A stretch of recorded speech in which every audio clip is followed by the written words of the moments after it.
या व्हिडिओमध्ये पाहूया आपण अर्धवर्तुळाचा परिघ किंवा परिमिती. अर्धवर्तुळ, तर या वर्तुळाचा जो परिघ आहे किंवा परिमिती आहे, म्हणजेच या ठिकाणी वर्तुळाचा केंद्रबिंदू असेल तर हा वर्तुळाचा व्यास आणि हा वर्तुळाकार भाग, या सर्व रेषांची बेरीज म्हणजेच अर्धवर्तुळाचा परिघ. तर यासाठी पण एक सोपं सूत्र आहे. अर्धवर्तुळाचा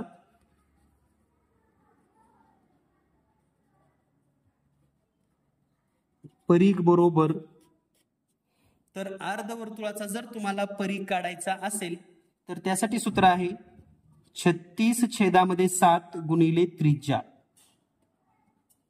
उदाहरणार्थ समजा या ठिकाणी वर्तुळाची त्रिज्या आहे 14 सेंटीमीटर, तर 36/7 गुणिले त्रिज्या आहे 14, तर 7 1 7, 7 2 14, म्हणजेच 36 गुणिले 2 बरोबर 72 सेमी.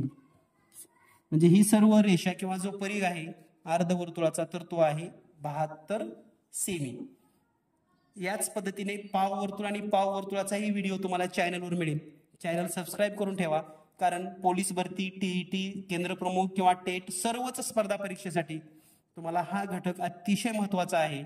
आणि विशेष म्हणजे स्कॉलरशिप असेल किंवा भूमितीमध्ये परिघावर एक प्रश्न हमखास येतो आणि तो वर्तुळावरच विचारला जातो, हे लक्षात ठेवा.